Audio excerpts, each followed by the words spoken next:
Oh, nga pala. Magandang umaga doon sa diwatang mukhang engkanto. Diwatang lubugang pa nga po. Yeah, boy. Ay, sabi ko sa'yo, diwatang lubugang pa nga kapag ikay lumaki ulo mo, lilipas ka na. Oo, sabi mo, lilipas din yan, kuya. Oo, lilipas ka na rin. Oo. Oh, sabi daw ng diwata, nalubugan pa ka. Hindi ko ikakayaman ng 100 pesos nyo. Diyan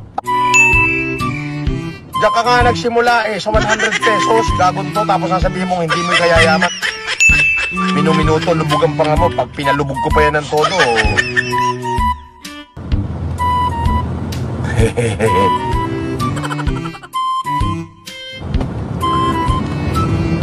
Paano maging mayaman si Diwata, boss?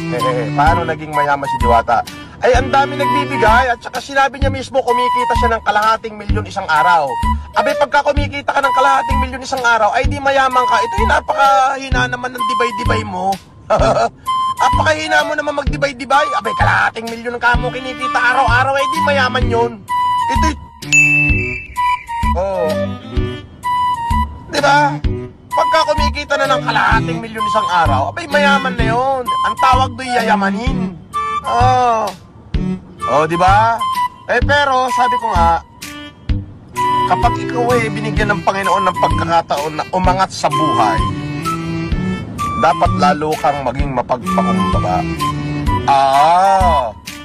Ngayon, diwatang lubugan pa nga, na mukhang engkanto, nakaw, huwag mo sasabihin lilipas din yan at huwag mo sasabihin may nagpapabati nga, lilipas din daw yan, kuya. Lilipas ka na rin. Ngayon, yung sasabihin mong hindi mo ikayayaman ng 100 piso nila, ay gonggong kang hinayupak ka. Sa kanila ka nagsimula.